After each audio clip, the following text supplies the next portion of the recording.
ఈ రోజు ఈ వీడియోలో గుడ్ బ్యాడ్ అగ్లీ అనే సినిమా గురించి మాట్లాడుకుందాం. అజిత్ కుమార్, త్రిషా కృష్ణన్ లీడ్స్ గా అదిక్ రవిచంద్రన్ డైరెక్షన్ లో వచ్చిన యాక్షన్ కామెడీ మూవీ ఇది. ఈ సినిమా స్టోరీ ఏంటి, దీని మీద నా ఒపీనియన్ ఏంటి అనేది ఇప్పుడు తెలుసుకుందాం పదండి. ముందుగా ఈ సినిమా స్టోరీ ఏంటంటే, ఈ సినిమాలో మన హీరో ఏకే ఒకప్పుడు గ్యాంగ్స్టర్ గా అండర్ వరల్డ్ ని గడగడలాడిస్తాడు. క్రైమ్ వరల్డ్ లో తనందరూ రెడ్ డ్రాగన్ అని పిలిచేవాళ్ళు.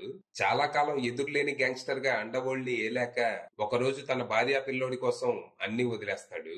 అంతేకాకుండా పోలీసులకి లొంగిపోయి తను చేసిన తప్పులకి శిక్ష కూడా అనుభవిస్తాడు.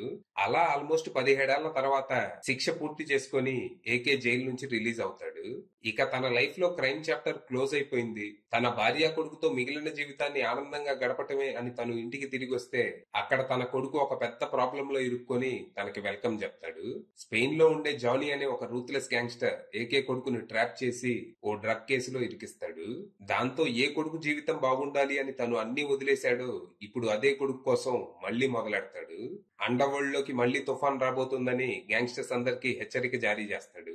మరి తర్వాత ఏం జరిగింది, అసలు ఈ జానీ ఎవరు, ఎందుకు తను ఏకే కొడుకును టార్గెట్ చేశాడు, వీళ్ళిద్దరికి ముందే పరిచయం ఉందా, చివరికి ఏకే తన కొడుకుని ఎలా కాపాడుకున్నాడు, ఈ ప్రాసెస్ లో తను సృష్టించిన విధ్వంసం ఏంటి అనేది మీరు సినిమా చూసి తెలుసుకోవాలి. ఇక ఈ సినిమా బానే ఉంది, నాకైతే నచ్చింది. కథా కథనాలు అంతంత మాత్రంగానే ఉన్నాయి. దర్శకుడు లాజిక్ అనేది ఒకటి ఉంటదనే విషయమే మర్చిపోయినా సినిమా ఎక్కడా బోర్ కొట్టకుండా crazy moments and fan service తో అలా అలా సాగిపోయింది. దీన్ని యాక్చువల్ గా సినిమా అనలేము, ఒక ఫ్యాన్ తన ఫేవరెట్ హీరోకి రాసిన క్రేజీ లవ్ లెటర్ అని చెప్పొచ్చు. ఈ సినిమా కూడా Adhik first movie mark Anthony లాగే చాలా లౌడ్ గా హడావిడిగా ఉంటుంది. ఇన్ఫాక్ట్ ఈ సినిమా వరల్డ్ కి నేను అడ్జస్ట్ అవడానికి ప్రీ ఇంటర్వెల్ దాకా టైం పట్టింది. అప్పటి వరకు కేవలం హీరో ఇంట్రడక్షన్ షాట్లే నడుస్తా ఉంటాయి. ఒక 5-6 హీరో ఇంట్రడక్షన్ సీన్ల మధ్య ఒకప్పుడు అండర్ వరల్డ్ ని గడగడలాడించిన ఏకే తర్వాత భార్య కొడుకు కోసం అన్ని వదిలేస్తాడు. మళ్ళీ కొన్ని సంవత్సరాల తర్వాత తన ఫ్యామిలీకి ప్రాబ్లం వస్తే తిరిగి అండర్ వరల్డ్ కి వచ్చి ఏం చేశాడు అనేదే కథ అని మనకి చెప్పి పడేస్తారు. అయితే ప్రీ ఇంటర్వెల్ నుంచి ఇంటర్వెల్ బ్యాంగ్ వరకు సినిమా ఒక రేంజ్ లో ఉందనిపించింది.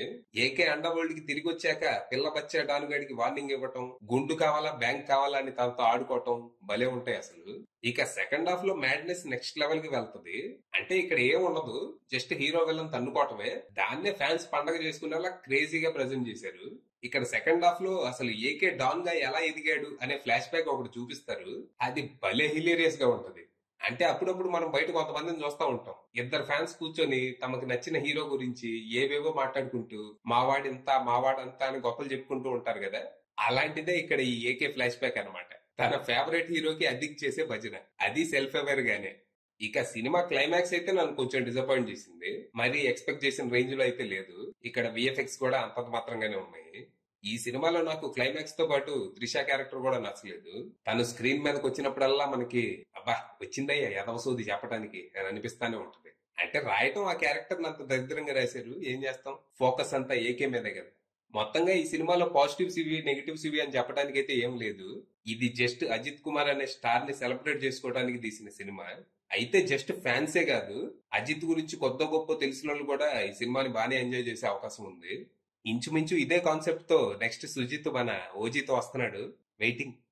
అది విషయం.